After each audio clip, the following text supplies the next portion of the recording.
G'day guys, this episode is brought to you by our sponsors, supshq.com.au. Use the code BWB10 at checkout to receive 10% off and direct shipping.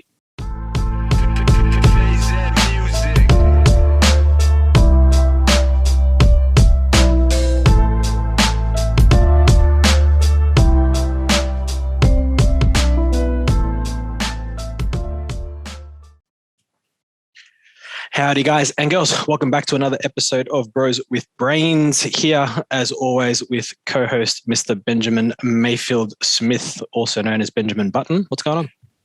Good afternoon guys. Mate, not a lot. I'm busy this week. It's been a very, very full-on week, but it's fun. I'm loving it. We presented to the STC guys last week in their one of their elite workshops. Yep. That was sick. It was really my first experience getting to really explore what I do, like what I'm actually really into. So that was kind of like a really cool endeavor. So you pulled out the chains and the whips? Yeah, pretty much. Yeah. I showed them a bit like the ties and stuff, and this is how you do it. So a bit of bondage. 100%. So we went through a pretty lengthy workshop of understanding more about the deeper purpose of business and what you're actually trying to achieve, and setting bigger pictures and stuff like that. Not just being another standard on your feet PT at a gym that's just taking Debbie because it's $50 a week. So that was good. And then this week I've got a Queensland netball rep workshop for 15s to 20s, I think, just going through a bit about nutrition for performance, and a bit of like just some basics of mindset stuff towards performance and winning. Like kind of going into a bit of emotional regulation stuff that they need to probably wrap their heads around, because they're 15 and going to go through that emotional transition period. So need to be a bit more switched on. I feel like I can hear the older females, our listeners, thinking back to when they were 15 and how they would have taken that information. Just like, mate, I feel like you're in for a roller coaster. Oh yeah. I feel like 15-year-olds in general, but it's like the emotional maturity of a 15-year-old girl on average versus a guy. Guys are simple. They're just stupid. You're like, just shut up. But the females are so much more, it's so much different at that age. It'd be very interesting how that conversation goes. I had to map out how I wanted to talk about nutrition, and at the same time I had to map out the fact that I've got to consider that they're 15-year-olds who I don't want on a scale weighing metrics and macros. And I'm like, cool, we don't want to enforce those things, so I'm not going to touch that. I came up with a whole scheme to kind of get around it, generalize things, but make it beneficial. So very easy, but at the same time, I was like, all right, let's avoid this disordered chat. Let's avoid this chat. Let's avoid this chat. And then, following up from that, okay, now we're going into, self-talk, emotional regulation, emotional identification, mental toughness. Like these things actually get you through the game. The nutrition helps you perform the game. Yes. So kind of like my two bread and butters really, but actually getting to present it in a paid setting for the first time, which is cool. Yeah, right. What did you charge them? I'm joking. 5,000 pesos. 5,000 Mexican tequilas. It's just bottle caps from when the world ends and we go to Fallout. Pretty much. Literally. Can we also have a moment of silence on the podcast for Chris? He looks like has contracted COVID now. The big fella's joined the team. It looks like he's copped it. So it's funny. I was messaging him. He's misses. So I was messaging him this morning. I sort of said, hey, dude, you're live to come on and give people an update. He's like, bruh, I have COVID. I'm dying. It's like, mate, you cannot talk about not being able to catch a break. Yeah. How do you go out of your way to find every reason not to come on the show? Yeah, I went to Sydney on the weekend over Easter weekend, comes back and gets COVID. Yeah. So anyway, so we won't see Chris. I don't think we'll see Chris for another month the way he's going. Yeah. I messaged him the other day. I was like, oh, you're already on your way up. Forgetting he was going away for the Easter weekend. I was like, oh, you're already on your way up in Sydney. He's like, no, I'll be up in about 2 weeks. I was like, all right, sweet. You message me when you come through Brizzy, we'll catch up.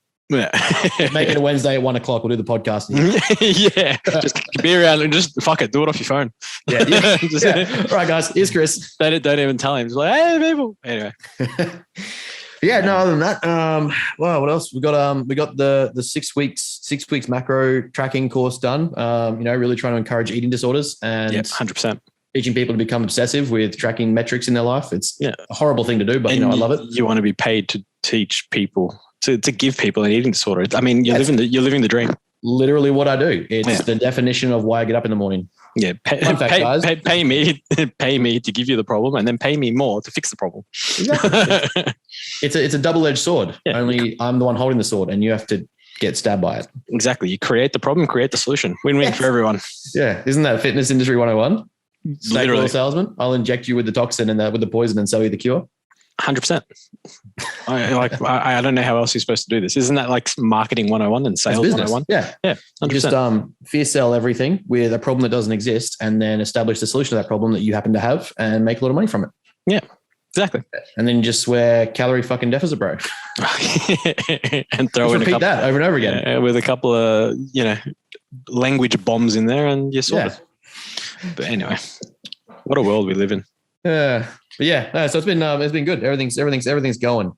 Everything's going, which is good. We started decking out and playing around with Teachable. Mm-hmm. So because of the variety of courses that we're going to be creating, we're looking at Matter Athletica as a fitness institute level, and then we're also going to go into the high performance institute level. So I'll kind of have the school, like the best thing about Teachable is like you have schools, like you can create your own schools, which then kind of like separate them. So I can have like a high performance one. The guys focusing, like my clients focusing on nutrition, training, physiology. It's almost like you're creating courses inside Teachable. Yes. Yeah, it's literally, it's what I work Kajabi for. So short of running podcasts and landing page and stuff like that. When I do ever decide to put a course out, that was the original reason why I got Kajabi, was to release a biomechanics course, and then it just never happened because just got crazy busy with work, and then decided to buy a gym. So hey, that's always fair. Why not, right?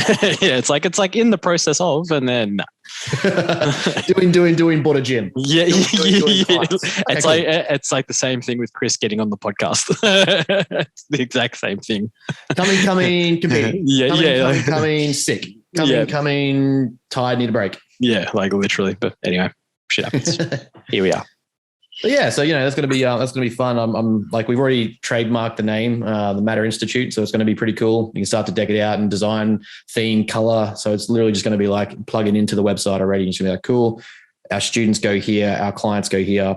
You join on as a client, you get all this. And the best bit is it's literally designed for like the target market that I want to coach, which is like early, intermediate beginners moving through that intermediate stage. Like you've done the bro shit, you've done your crappy training, like you've probably learned some shitty things, or you got no training and you get to learn the basics from the ground up. So it's kind of like, there's going to be hypertrophy, there's going to be training terminology, there's going to be nutritional terminology, but at the same time, it's like not for a coach. It's going to be, or maybe even for a coach, but at the same time, it's going to be, there's not a course where you're teaching about the Krebs cycle. It's just going to be, this is the basics you need to understand to get moving.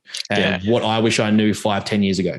Yeah. And it's interesting. Can you get a t-shirt made that's got TMI on it, but it's in the same style as TMJ, and just see what they do?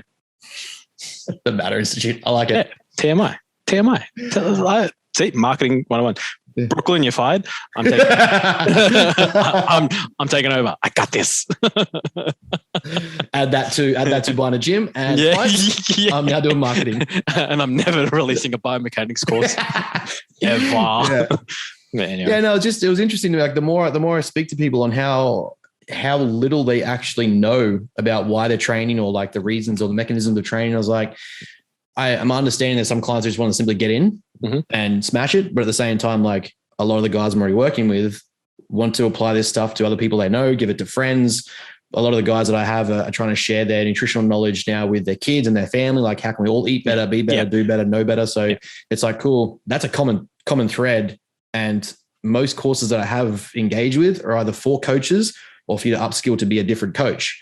So where's the ones that's like just for a student that wants to be a better trainer, a proficient client? Well, where's the one tailored at the Gen Pop client that can just implement some healthier habits, I guess, for themselves as well as their family. And that's exactly what we're looking for, right? Exactly right. So, if they walk away with the basics of what, it might stir them to go think of other things. They might want to go do an ISSN, or they might want to go do a further degree at uni or something like that. Be like, this interested me. Cool. Yeah. One of my guys is looking at going to uni for either movement or nutrition. So my logic was give him as much before he gets to uni as possible. Mm-hmm. So that he walks in there and he's like, this is a piece of piss. He already said to me, he was doing his PT course. And he said to me, one of the teachers there was starting to discuss programming. And it was like, I said to him before he even got off the chat, I was like, legs, push, pull, core. And he's like, yeah. Yeah. Yeah. Sweet. Yeah. So, man, here's what more you need to know. Yeah. But I mean, push, pull, legs, you really can't go wrong. You do that, just, rotate it twice around for the week. Oh, six sessions. It's comfortable. It's easy. Yeah. Like, who came up with it? Was it Dante? No. Ooh, Jordan? JP? No, someone. Well, maybe he popularized it. I think JP popularized the push-pull legs sort of rotation. Man, can't go wrong. Like anyone ever wanting to do their own workouts, push-pull legs. Yeah, it's a staple that you don't need a program for. No. You just simply come in and execute machines and off you go. That's it. Push-pull legs, rotate. Three on, one off, 3 on, 1 off. You can do that until the day you die. The thing is though, the way he was telling me they were explaining, I was like, okay, we've got some stuff here we're missing. Very similar to what I went through in my course. I was like, all right, cool. We're going to look for these things and also add these and set markers and things like that. And it was like, oh, yeah, okay, cool. That makes sense. And I was it's a basic course. I get that. All of them are going to be basic courses. However, we can be better. That was kind of like my conclusion. It's like, I'm not trying to be a J3. I'm not trying to be a ex-phys. I'm not trying to be a nutritional scientist. It's just, this is the shit you need to know to be a proficient trainer, proficient client, proficient coach. Yeah. You just make sure you offer insurance so that it's legitimate. And then make sure that I challenge the global organization that discredited me and disagreed with me. Exactly. And then try and fear sell the product. Exactly right. Fucking anyway, just for those listening, there is no nutritional affiliation in Australia with ISSN. just so you're aware, not one company that promotes that they ISSN certified or affiliated are lying. We have been made aware from the ISSN themselves. What a fun chat. Yeah, we won't get into that. But as much as we want to, there's some names that just drop. Yeah, and I feel like it's funny because after the last podcast, a few people messaged like, "Are you talking about this person?" I'm like, "Yes." Yes.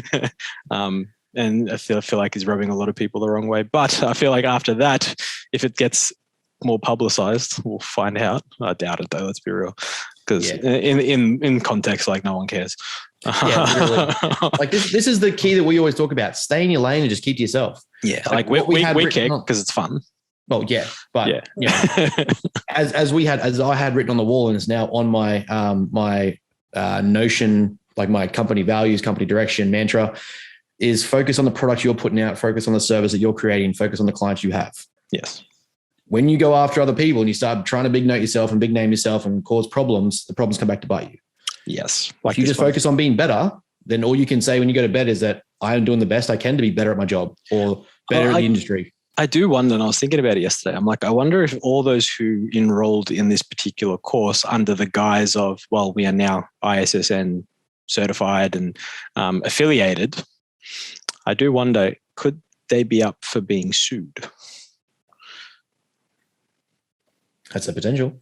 Is it misleading and fraud? Maybe, I don't know. Yeah, I'd be kind of curious to know.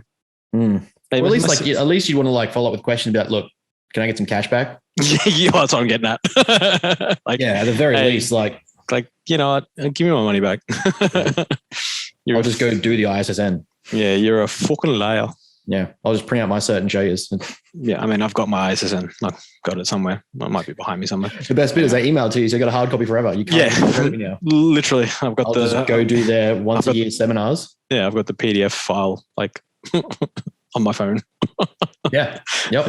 Anyway, people are Anywho, how's business? How's gym going and marketing? Getting all close man, Facebook marketing is going horrible. I'm not going to lie. It's Facebook marketing for the gym, that is, has gone horrendous, only because I feel like when you see Facebook marketing for this style of gym, obviously group classes and that sort of stuff, it's usually an offer of like, 5 days for $5 or free week or trial or 28-day challenge is always the big one. 16-week challenges, blah, blah, blah, blah. Yep. Which is obviously, we're not offering that because we're not open. Like, we're offering a foundation memberships, and we are a gym of transparency. We're not going to lie to you and you say, 16-week challenge just to bring in leads and shit, because we're not doing one. It's just we're opening. So we're doing a foundation membership or a low price membership, I guess, entry level membership, whatever you want to call it.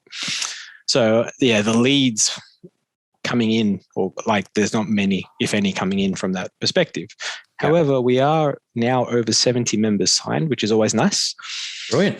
Yeah, it was very, very good. Ex-members and that sort of stuff that used to train under us when we were there, which is good. And I think we've got about another 10 odd to come on in the next couple of days, hopefully. Very nice. I think we've had another 4 sign up today, to be honest, now that I think about it. Just to put that in perspective, I remember years ago, across my time in Nutrition Warehouse, being very close with a lot of fit stops and F45s, like a lot of them, like they cap around the 150, 200 mark. So it's already at 70 odd before you even open. Pretty good. Yeah. I mean, the goal would be to open around the like 90 to 100 mark. And obviously that's from a financial standpoint, keep everything sort of above board, which would be good. Mm-hmm. And then if we can hit sort of the 150 mark by month 5. So we've got 3 months of free rent, just because when you organize a new commercial lease, for those that never have organized a commercial lease, you can always request periods of free rent, usually depending on the length of the lease, which we did. And our deposit was already the first month paid rent. So after the 3 months, that 4th month would be, we pay rent, which was our deposit. So it's already paid for. So we've got effectively 4 months paid. Yep. So by the 5th month when rent kicks in, we're hoping to have about 150. Yep. Which, once we open, we could obviously offer a lot better. Yeah.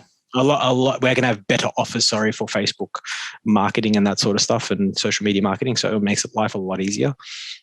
More people coming in, which would be good. Yeah, and 100%. We'll be kicking off. And my business partner just sent me the roster before we got on this podcast, so that should be interesting. I think staff you got, or just you two? No, we've got myself, him, and then 2 other staff members. So nice one. Yeah, so we're just trying to play with the roster, and basically it's how many mornings I don't have to get up early. What's the perks of being the owner? Well, I mean, I've got to work for at least the first 6 to 12 months, but that's fine. I'll still be doing my online business and that sort of stuff, but it's just going to be back to cap your check-in days and stuff. Yeah, I mean, it's pretty much capped as it is. I've had a few clients drop off, and it's funny. I was having this conversation the other day. I'm wondering if for myself personally, if a couple of the clients are dropping off only because I'm not present on social media. So it's I'm not posting much. Like I look back at my social media in the last month when the gym started to sort of kick in. Like I haven't had the energy, haven't been posting much. So I'm like, maybe I'll get back on the posting and see what that does. Pure from a curiosity standpoint. It's like, I wonder if that'll bring in new clients, potentially, keep clients on board. We'll see. It's just funny, I guess, if you're not showing up on social media, it's like, do people think you're still alive, or you still know, do you still know what you know? It's like, I haven't got any dumb. Well, I mean, I probably have got dumb, don't get me wrong, but brain cells are 3 less or whatever. Yeah, but not in the sense of my knowledge when it comes to what I do. So anyway, we'll find out. Just interesting times. So I do have a couple of spots that I'll probably try and fill up with a couple of clients, maybe 2 or 3 more, put them on board. I've got a couple in the, hanging on the edges. I got, one that's used to be with me. He had a baby. Well, I mean, his wife had a baby. He didn't have a baby, and wants to come back. So, that'll be one. I think I've got 1 or 2 others. I think I've got an IFBB pro chick that wants to actually sign. So that should be interesting. Yeah, nice. I got to check her. I think she's a pro. I'm pretty sure the person that referred her said she was a pro, but who knows? We'll find out. I'll see how we go. Even if she's not a pro, I mean, shit happens if she competes in IFBB. That'd be pretty cool. Yeah. That's always the fun ones, right? Is building those up. I've had a few actually set some dates myself, actually, which would be pretty fun. Now I've actually got timelines to work back from, which will be a lot better for periodization, because it makes it much easier. It's kind of just been like, all right, we can do this, focus on this bit, cut here, improve this. It's like you have general guidelines because from like previous seasons, you're like, like season B shows roughly October, beginning mid, maybe-ish, and then you go from there. It's like, okay. And then when they announce the date, you're like, this makes life much easier. And clients actually giving you an idea of like time frame they want to do it by. Yeah. It's like, all right, we can actually work back from your programming now as opposed to kind of like foresight programming, which I find is a lot easier. It's very, very easy to spot film like, right, for the next 12 to 16 weeks, this is we're going to hit, see how that looks. We'll come from there. We're obviously trying to focus on building this. So we'll do it this way. But when someone has a date set, it's very easy to go, all right, the next 18 months looks like this. Okay. We break it up into 4 cycles. We break it here. We'll do a mini cut here, growth block here, mini cut. Then we get into prep phase. So that's going to be fun having that. At least a couple of people looking forward to that. It just means more marketing stuff for me as well. Like as much as I love doing it, it's just I can then show people what I do and what it's fun to have people read copy and things like that. But then it's like I actually know this stuff. It's not just it's not just me talking about it. So here's the evidence. Yeah, for sure. So it's always fun. Yeah. So for those that did message me after last week's episode about my golf clubs, they still haven't come in. So had a few people message like, man, I get you. And then a couple of people just pissing themselves laughing, like, don't tell your account. I still haven't told him, so it's okay. But just an update. They haven't called me yet. I get very excited when my phone rings. Usually I don't. Usually I want to throw my phone through a wall. But now when it rings from a number I don't know, I'm like, is it my golf clubs? It's not. So just we're still waiting. It's just more telemarketers. Yeah, literally. It's literally like, do you have my golf clubs? Yeah, pretty much. They'll call and they'll be like, I'm so-and-so from where? I'm like, sorry, where are you from? And it's not Drummond Golf. Hang up. I'm not interested. I give a fuck. I don't care if you can get me a better interest. I don't care that you're curing cancer. I want to know, do you have my golf clubs? I don't care that you can get me a better rate on my electricity at home. Like, I'm sure I probably fucking need it to afford the golf clubs. I can save you the $3,000 you spent on golf clubs. Literally. But do you have my golf clubs? We're offering you free golf clubs if, like, hang up. They're not the ones I want now. Yeah, pretty much. So, no, they still haven't come in yet for those that are, questioning and asking. Appreciate the love. What has got you rolled up this week? What are we going to talk about? Someone pissed you off or something pissed you off? Someone, something, some people. Look, we had to preamble this so I don't just sound like I'm randomly angry. No, just be randomly angry. It's much more fun. Just be randomly angry. All right, fuck everyone. So we know in science, right? When it comes to science, we don't ever make definites, definitives, exacts, or absolutes. It's literally like Science 101. Nothing exists as an absolute. We kind of make best guess based on the evidence provided of what hasn't been disproven yet. Cool. We kind of have that to work in. The human body is kind of pretty much the same, right? Like we know that there's certain things that are underlying principles. Cool. We know that, the calories are still the underlying principle to, energy in versus energy out and weight regulation. We know that. But, it's still on the hypothesis or the theory and that nothing else has disproven it yet. So it's never that we don't know for certain. Sorry, it's never that we don't know, but it's never that we know for certain. Something could always come up and sort of disprove it. Kind of the premise of science. You literally set out as a scientist to disprove your own theory as best as possible so that it's most sturdy when it comes to being applied. The theory is now presented and all right, this is actually a pretty sturdy framework. We can work with this. Something that fucking kills me when it comes to this industry, and it rarely happens elsewhere because, like I said, in most sciences, we don't make absolutes, we don't make exacts or definitives.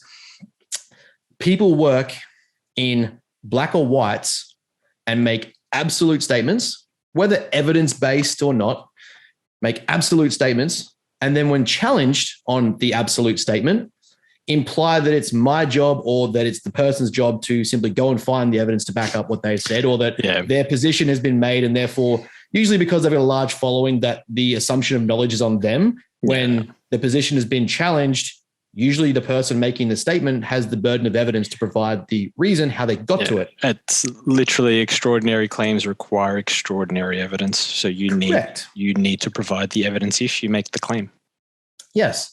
And I've had to have this chat with Brooklyn because apparently it's happened a few times, but on the old socials, when I present a question, I'm never attacking someone. I'm simply, whether it be on their post or their story or whatever, it's just simply you've said something that's open to conversation. You're on a social platform that's public. You haven't locked your account.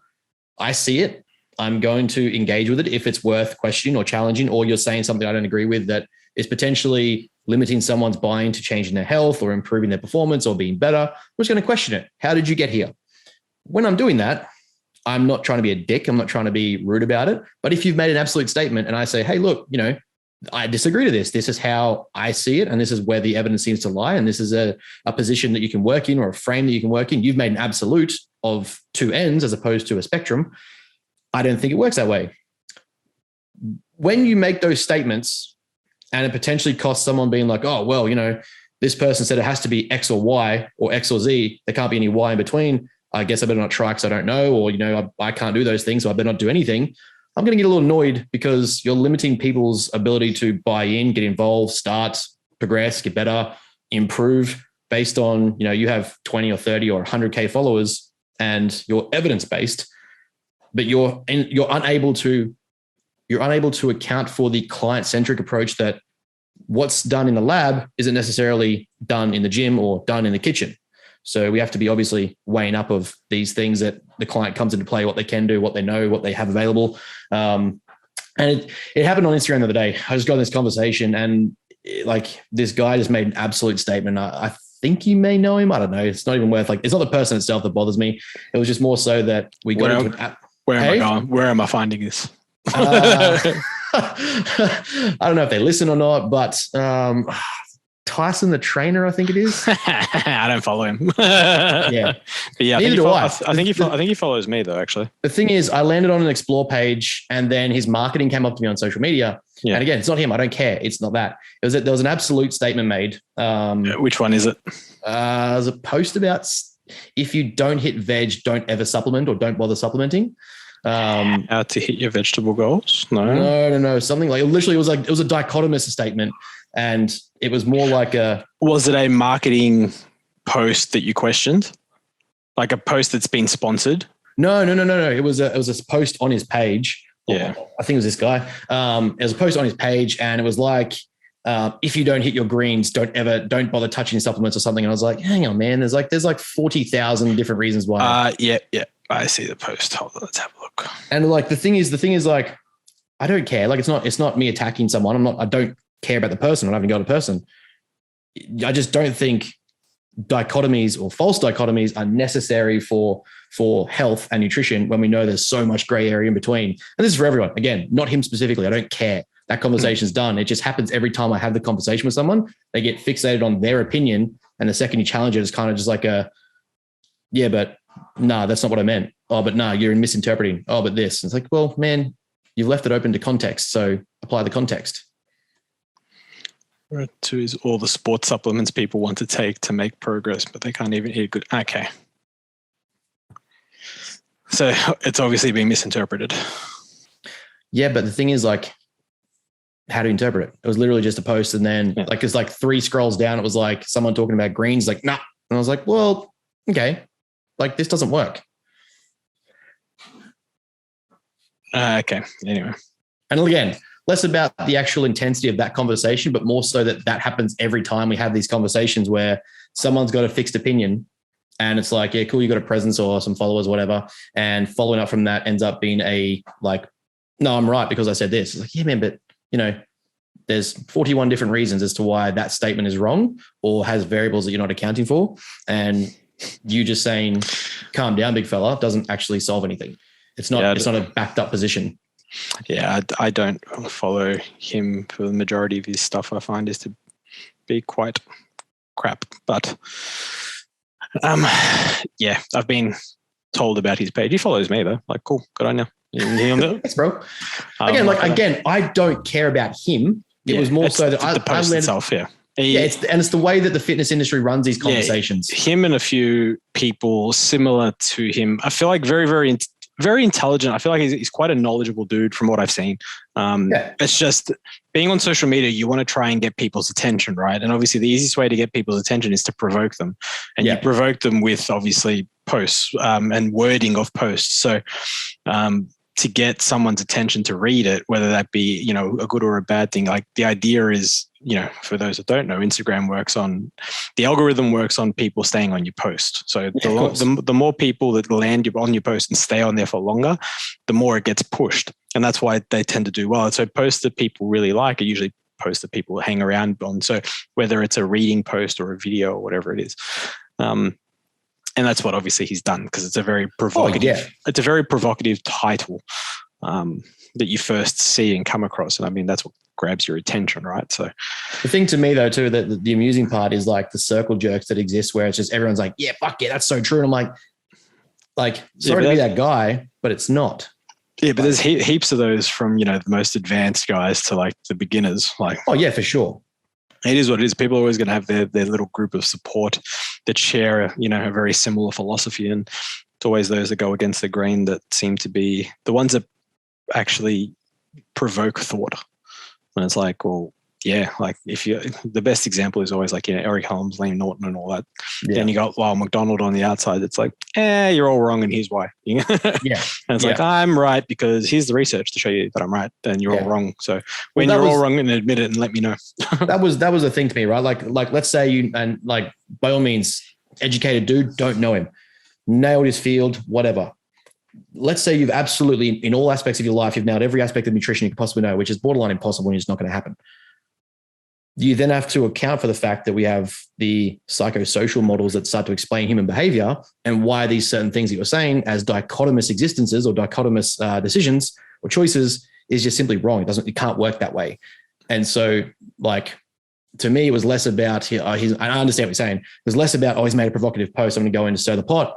It was simply that seeing everyone say yes and like how right it was. And I was like, here's why I think you're wrong. And it just came back with like ad hominem, more like challenges to my either credentials or experience versus challenge to my statement.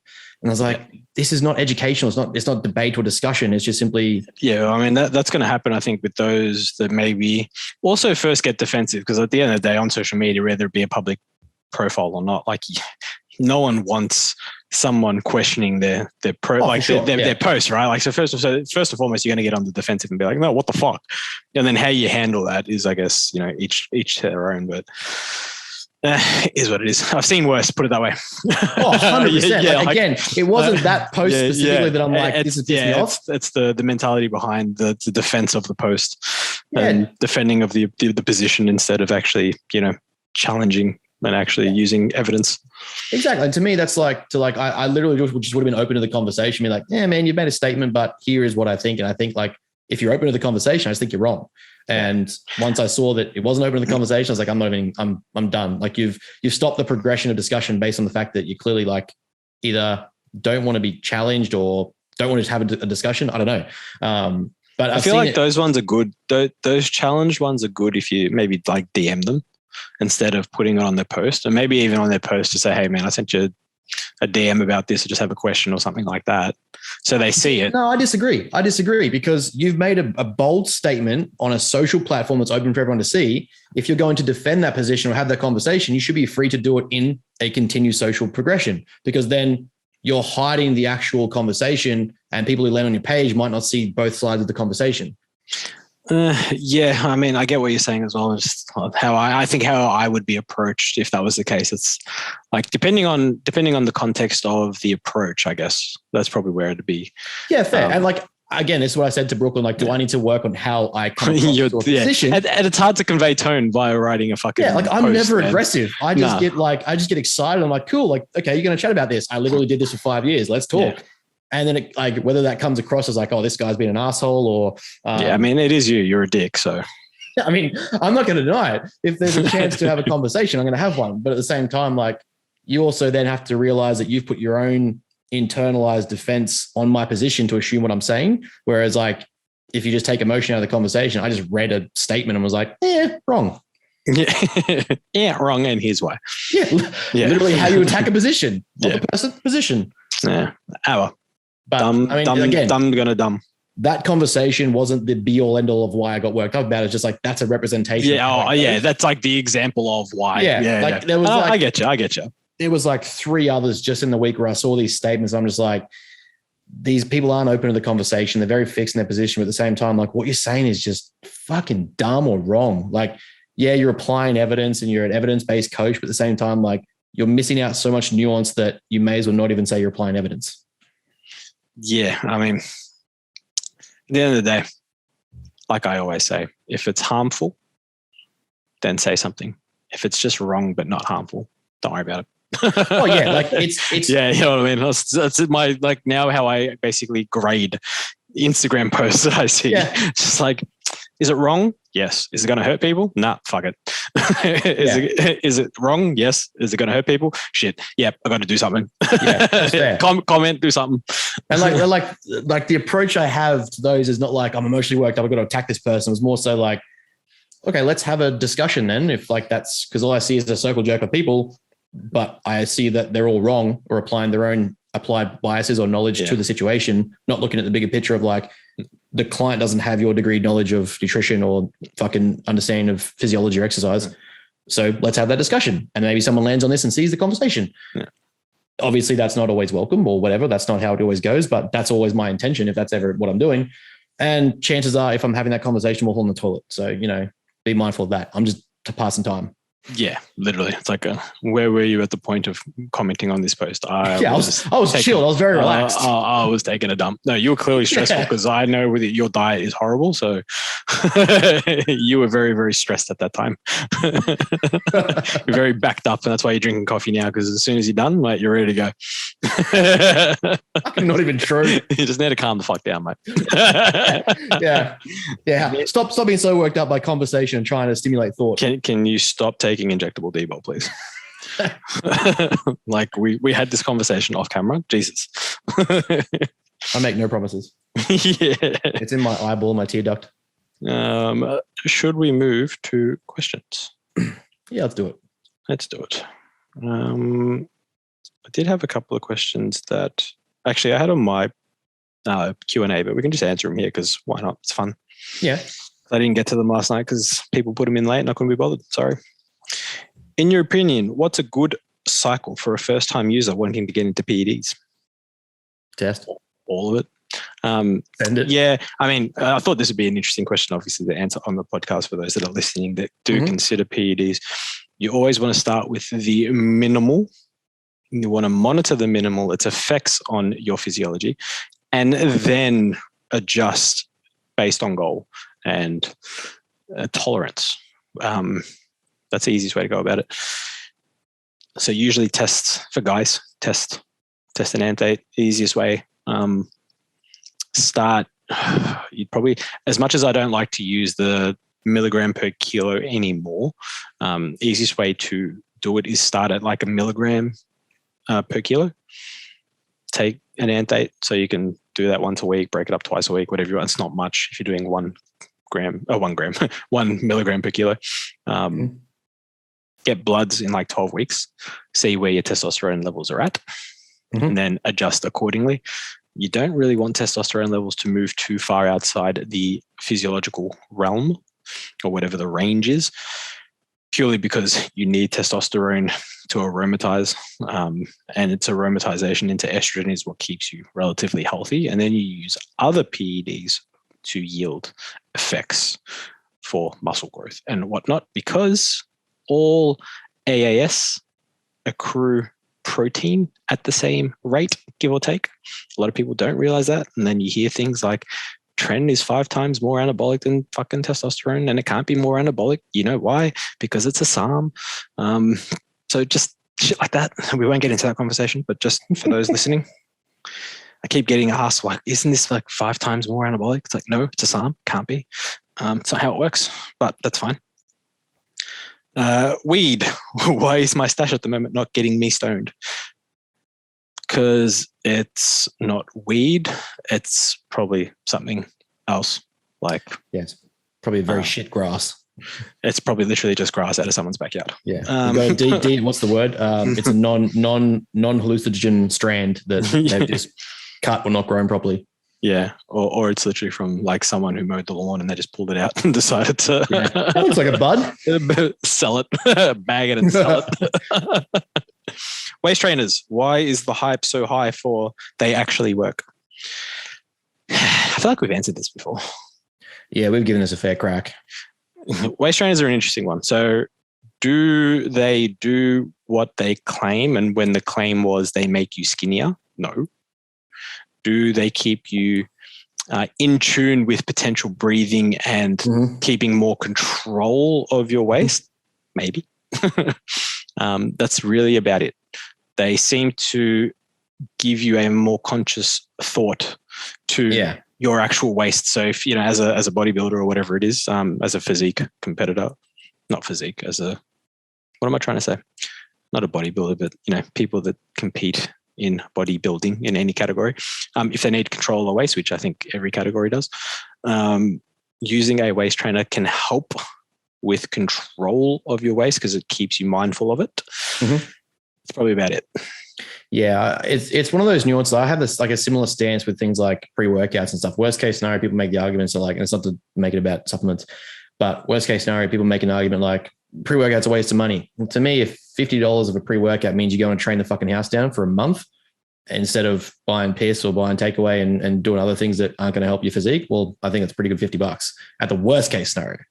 And same with waist trainers. Like it's kind of like it's more of a nuanced, like we want to be mindful in off season of the waist, the stomach, the gut, your breathing. So if that's keeping you tight and that's helping you think more on it consciously, mindfully, that's about it. Yeah. It's not necessarily a bad thing in that aspect either, right? But again, it comes down to the nuance of how it's sold or applied. Like, yeah, same like anything. Fat burners. I'd never sell someone a fat burner that was like, this is going to shred 20 mils of fat off your stomach. It's like, man, this is exactly what it's going to do and how it helps you suppress appetite, be cognitively better, have a little bit more energy, and somewhat apply some increase in thermoregulation or metabolic output from caffeine. Yeah. So as long as it's sold with full transparency, which let's be real, nothing really ever is. Yeah. What a world that would be. My courses are going to guarantee you certification with the ISO. Because we provide insurance. Steve Cook, natty or not? I don't know who Steve Cook is.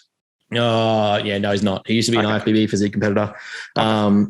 He was with Optimum Nutrition for ages. Absolutely thinks his shit doesn't stink. Good physique, fair enough. Like whatever he did like one physique show.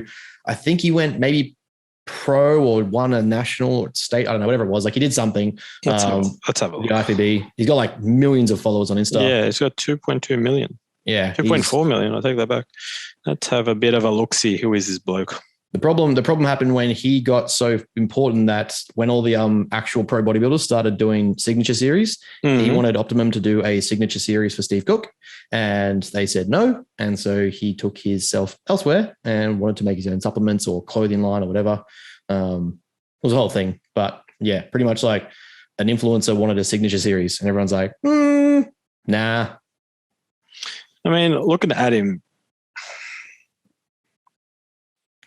I could see the argument for being natural now. Like, I have to see him in his competition days. What did he compete in? Oh, I think it was board shorts. So physique, maybe fitness was the thing. Maybe physique. See if I can actually find a photo of him in comp, but I don't think there is. I mean, I can see the argument for being natty. Don't get me wrong, because he's really not that big. Yeah, like he's doing one of those like lat videos where he touches his lats and like, this is what I'm working out on. Yeah. Here's some photos of him. He's definitely been enhanced. Yeah. Yeah, I've got some photos of him, like some old school NPC muscle development. I can't see the time frame, but he was, definitely. Hold on. Here we go. Found a Mr. Olympia 2016. There you go. So it was pro. Don't want to take that away from him. Good job. Now I'd say he might be natural now, but he wasn't. Yeah, I agreed. Yeah. Good question. Why are PEDs illegal? Because they're fun, and anything fun is always illegal. Jesus. Yeah. Why are PEDs? I mean, anything that can really stuff with, I guess, hormones really has to be regulated. Let's be real. Yeah. And to be regulated, obviously, you just have to be qualified. And to do that, you have to be an endocrinologist. So I think the attached fines and regulations are a bit extreme. I mean, to put it at the same degree of, say, doing meth in Queensland, because I think in Queensland it's a class 9 or schedule 9. Yeah. To put that as the same caliber of like possessing meth or, recreational drug use, like to me, it's not even the same ballpark. I understand the risk factors, but at the same time, the other factors that go with it, I just think it's. But obviously, with most of this stuff, getting busted for having personal supply is not as bad as having enough for distribution. So if you're going to do it, don't have too much. Like it's just, I think that's probably the biggest scare or, the biggest worry for most people would be, if you get busted with it and you have so much that people can be like, hey, you're distributing. It's like, well, I'm not. I just like to buy in bulk. If we go down the Portugal route, we would see that deregulation or legalization of all substance use would see an increase in health markers and factors because it'd be more regulated, be taxed, it'd be encouraged to be prescribed properly. It would be applied in the medically more aligned doses, and you would see people actually apply it properly versus the misappropriated or misapplied. Yeah, but you're taking out the fact that people are stupid. People will always abuse things that are good or feel good or make them feel good. Portugal disagrees. That's 1 out of 212 countries. Yeah, it's one country that was allowed to legalize all drugs. You know what I mean? It's small sample size, but yeah. You know what I mean? It's always the masses versus the minorities. So the majority versus majority always wins. Even if they're wrong, they still win. Do tattoos affect judges' scoring in bodybuilding or physique comps? Yes. If they can't see your muscles, then you're going to get scored down. Yeah, it just comes down to things like shading, color. If it takes away from detail, if you lose your lines, it's not going to be supportive. Like, don't get me wrong, you can still look jacked as shit and you can still look full and shredded. But there was a guy at the state show on the weekend and he was like covered head to toe from his back shots and tattoos. It just looked like black. And that's not a dig at his tattoos. I don't know the guy. It just, from where we were standing, you could just see black ink on his back when you account for the tan. So I dare say that would have affected his placing based on how he looked. Yeah, it's like if you have a full arm sleeve that's like black inked out and you have one like arm that's not, and you have one jacked arm, make sure you do all your side poses from that side. Yeah. Work it in your favor. Yeah, like you make it work for you. But yeah, I mean, if you can't, it's pretty straightforward. If you can't see the muscle, then how are you supposed to be scored on it, right? Yeah, and I think there's some tattoos where it's just not going to be a big deal. Like you're doing a small piece on your arm or writing, who cares? Yeah. But it's when it starts getting like full detailed coloring. It's like, exactly. Well, because a lot of the bodybuilders, they do have small tats like on their forearms or on their, like some on their wrists. I think a couple might have on their calf or something like that. And it's like very small, like you can't see it, especially when they get tanned up. But at the same time, it's like if it's a full sleeve, like I'm surprised how Alex Connors does so well with his tats.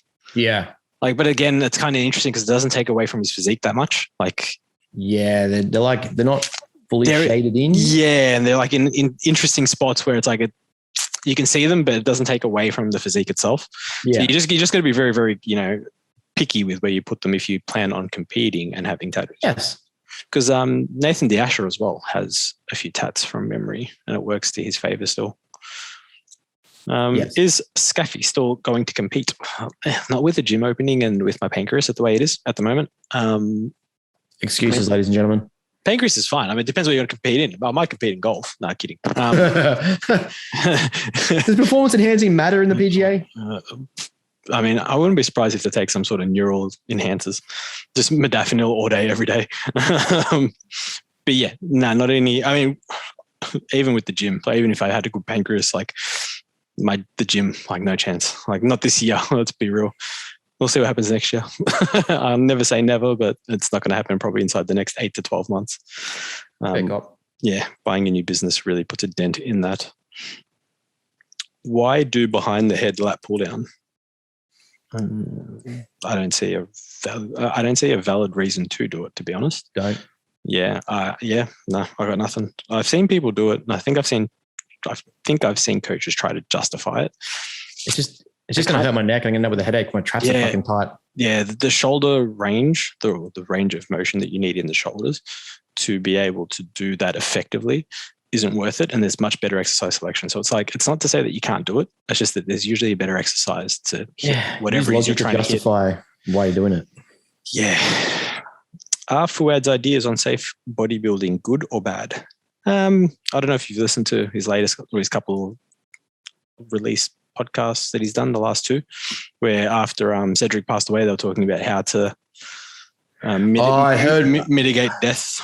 I heard bits of it, but I didn't keep up on what his actual statements were. I just heard Nick Walker getting really antsy about it and Guy carrying on and like saying certain government mandates were the reason for it. And I just lost interest. Yeah, I mean, it's interesting. Like he was suggesting things like potentially having weight classes. So it's like, for height, like they do in Classic, if you're 5 foot, your maximum weight is this. If you're 6 foot, your maximum weight is this and whatever.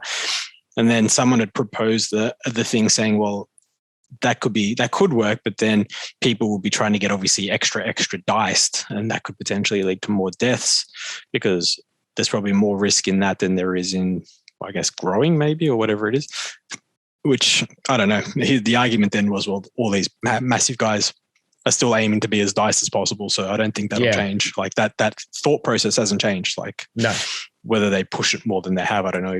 Don't even know if you could, but I mean, he's always got great ideas. He's like, he's a pioneer for bodybuilding. Don't get me wrong. It's just how effective are they going to be on a mass scale? Yeah. You've got to think you're applying mass change to a global organization. Yeah, it's only like X amount of bodybuilders, or whatever, nationally, like globally, but that's then regulation has to be passed down from the pro level down to the amateur levels, down to the state levels. And it's not going to be a fast turnaround. It's not like the changes are going to happen overnight. But like he is doing something really cool. Like I do like the idea of him having Dave Garner on for the blood tests. What are they doing? The blood tests. What's what I'm looking for? Like the show that they're doing. So they're hosting, him and Paul host a show in Canada. And then, do they? Yeah. They've been doing it for years. Like not a pro qualifier or anything. I don't think. I think it's just like a local show. Uh-huh. But then afterwards, they're having Dave Garner. No, not Dave Garner. Dan Garner. Sorry, Dan Garner, who's a performance. I want to say he does performance nutrition and blood work, but because it's Canada, they have different terminology for it. So I can't remember his actual official title, but he's quite intelligent. Yeah. He's doing a seminar is the word I was looking for. Anyway, he's doing a blood work seminar after the show, and those that are attending the show, it's free. Actually, it's free for everyone. You can walk in off the street, so you don't have to come into the show. Like to buy a ticket. Yeah. Like I'm all for it, and he's doing it for the bodybuilders that compete as well, and whoever's there. So I think they're going to record it as well. So that'd be interesting to watch. But that's good. Stuff like that, like he's trying. So I'm all for that. So his ideas were obviously positive. Whether they would work is another story. But I mean, they're in the right direction. Like he doesn't want people dying. Like who does? Yeah. And that's always like step one for us as coaches, right? Is like do no harm and risk no one's life specifically. Like that shouldn't be your intention. Like that's what we're trying to avoid. It sounds very similar to like what they used to do in the classic era, like a golden era, like Arnie and Franco against each other. Like you had it wasn't 2-on-2, but it was like your height and weight mattered. So Arnie still had his range at his height, and then you had height and literally what they're suggesting, or what he's suggesting is just having weight caps. Everyone competes against each other. Like they want to compete in bodybuilding, you compete in bodybuilding, but there's no like classic, there's no 212. It's just weight class, height, and that's it. I can still see the rationale for keeping classic though. Like that's going to cut out a nice like. Yeah, I mean we can see it for 2 and 4. Don't get me wrong, but I guess. It just his suggestion was get rid of classic, but then everyone was like, well, they enjoy classic, so keep classic. But even if you keep classic and then just have bodybuilding, it's just like, well, based on height and weight. Yeah, it's like, well, I mean, it could work. I mean, the only way you'd know is if you try it, right? Yeah, and like, there's got to be, like, we want to say like regulate coaches and stuff, but at the same time, it's like that's not going to that degree of change is going to happen until the old guard phase out, and you've got these guys that are making these drastic protocols just phase out and lose popularity. Yeah. Because the more people they get, the more wins they get, the more people are like, oh, this guy will get me there. And it's like, man, no. There was a guy at one of the stage shows coached by a certain IFBB pro coach. And I was like, I mean, if you want to, but Yeah. there's better ways to do it. Don't get me wrong, the guy made sick progress, but it's like, how much of your health came off for that? Yeah, exactly right. And that's always the trade-off. It's like, how much are you willing to sacrifice? And it's not even like your trade-off is like, I'm going for my pro card or I'm going for I'm going for the Olympia. It's like I'm winning a local show. Yeah, it's like, man, there's like the same result would have happened if you better dosed and applied safe models and actually just increased training intensity and probably ate more food. You probably eat a lot of food because you're high dosing, but at the same time, like there was safer ways to get to the same result. Yeah, that's a very old mentality and way of life, I guess, that needs to sort of go through its transition, which is going to take time. I think with people like Jewett putting out his stuff, people like us that exist, I'm not saying we're making a drastic change in the industry, but people like us that exist to put out content that's informative and educational for a reason is hopefully going to guide people to making smarter choices. Like I always say to people, I don't care if you don't come to me. When we bring up these things about like what to look out for with a shitty coach practice or like a shitty method or a shitty model, I'm not saying come straight to me because I have the answer. I'm not fear selling. Like I'm saying, be smart and ask questions. Be mindful of what's going on or what you're using or what you're doing. Ask questions about the esters, ask questions about the doses. Like, do I need to do this much? Yeah. Do I need to apply this? Can I back off this by applying this? Like I saw a guy on a TikTok sharing his progress and transformation, talking about using Tren and Masteron together at whatever dose it was and tests. And I was like, okay, why are you doing this? And there was literally no logic for it or rationale for it. It was just straight neurotoxicity for a prolonged period of time, like hit 16 weeks of straight Tren and include Masteron. And then I think he said there was Winstrol in there as well. And I was like, okay, cool. Sick progress, man. Like, look great, but didn't discuss doses, didn't discuss the reason behind it. And it's like these people are putting out reach and they got 20, 30, 40, 100,000 followers. And it's like, let's see what you actually look like on the inside, right? Yeah. And for those listening, TikTok remains on TikTok. Do not share TikTok on Instagram. Does my fucking head in. Like if I wanted to watch TikTok, I'd download TikTok. Yes. If you want to share my stuff on TikTok though, I am on there now. So like go nuts. Just when people want to put funny videos, and don't get me wrong, sometimes the videos are funny, but it's like, just leave it on TikTok. Like what world makes you put it on Instagram? Like I'm surprised Instagram lets it happen. Well, they don't push it as much as and stuff like that. As soon as they say, as soon as it's like auto, once it sees TikTok. Did you see Instagram now has exclusive content? No. Oh, wait. No, I haven't actually. Yeah. So Instagram now, I think you can align your account to have an exclusive option. And so it's like, X amount per month and you get access to exclusive stuff. I think JP started doing it. And it's like, obviously his will be exclusive content on like educational drug practices. Yeah. But it's like, I'm going to assume it's Instagram's version of TikTok and OnlyFans. Yeah, it would be interesting. I wonder how it works. Yeah, I want to know what like the privacy or like the acceptability is. Like if it's paid, do you then get to have a safe wall where it's like, oh, you can now post everything? Yeah, does that mean you get to post nudes or asking for a friend? Don't worry about OnlyFans, bro. We got Instagram. Yeah. Instagram, OnlyFans just lost out. Instead of going, hey, check my other platform, they just go, oh, here's my ass in a bikini. Go subscribe for my ass not in a bikini. Literally. Upsell. And no one wants to see that. Let's be real. That's it for questions. Great questions this week. Love you all. Very good. Exciting. I have a consult call coming up. So before we wrap up, is there anything we need to know about from you that we haven't discussed already, Mr. Mayfield Smith? No, we've got coaching spots still available, so don't hesitate to reach out. Obviously, the boys have a lot going on, so I will say that I'm moving up in terms of being a bit more educated. So you're not going to get shitty coaching if you come to me, I hope. So if you're looking for a coach, I am still definitely open and I do trust what I do. It's working, or it works. So, it's working.